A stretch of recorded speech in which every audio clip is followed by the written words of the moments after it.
Dun, dun, dun. Liz Yelling has the timer. Would you be prepared to hold it, and would you be prepared to start the 262 seconds? I will be. Are you ready? I'm ready. Let's go. Let's go. Okay, we've got 262 seconds to do music and motivation with Liz Yelling, double Olympian and marathon runner. So I'd just like to start with Olympics. You've represented your country twice. Yep. What does that feel like? It's awesome. It's really difficult to describe, but because the Olympics comes every 4 years and it's such a pinnacle of every athlete's career, it's just massively motivating and inspiring. And what about your proudest achievement? I mean, of all of the things that you have achieved, which one are you proudest of? It would probably have to be my bronze medal at the Commonwealth Games in 2006, purely because it came off the back of a really tough year and I came back to get an individual medal. So for me, that's quite a special moment. Excellent, thank you. And what about any embarrassing moments that you've had whilst competing? I do remember once coming last in an 800 metres and getting the sympathy clap down the home straight. But I think those times are good because I think they make you a stronger athlete. Okay, thank you. Let's talk about motivation. So what is motivation for you? Motivation for me is knowing that I can always be better and knowing that I can always be faster, and also not letting my competitors get the edge over me. So those are the kind of things that keep me going day in, day out. And do you ever have a morning when you're feeling it's raining and you're feeling a bit down? You know, how do you motivate yourself during those moments?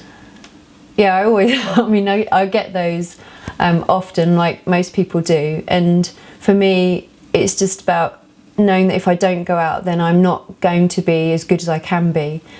So I can't let that slip, because if I then don't perform, then, you know, I know why, and I need to make sure that I do get the best out of myself each day.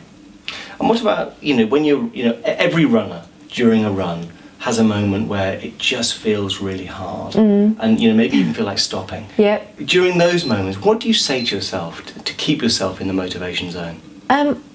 I just say that, you know, it's not going to, running isn't going to kill me, so I just have to keep pushing.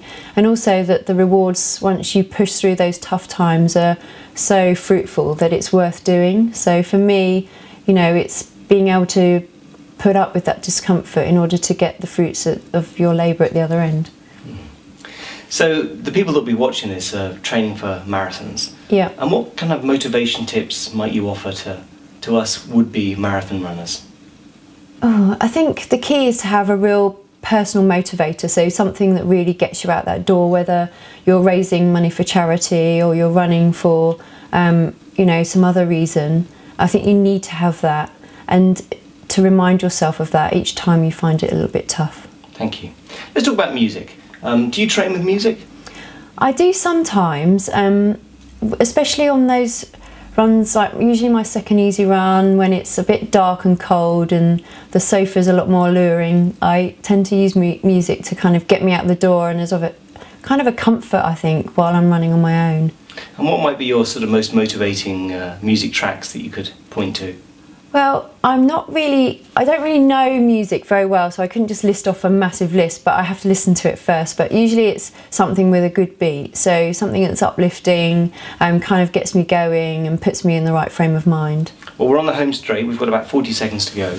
So the question that everyone's asking, or what would want to know, is what's the race breakfast in the Yelling household? The race breakfast, unless it's a marathon, is usually porridge and honey with some linseeds, and if I'm racing a marathon, it's jam on toast. Jam on toast. Yeah. You heard it here first, everyone. And if you hadn't been a runner, what might you have, other career might you have pursued? I would love to have been an interior designer, actually, and learnt more about how to do that, and so kind of use my more artistic side. Well, good luck in your training. Thank you so much for spending time with us. Liz Yelling, 262 seconds. We're over. Done.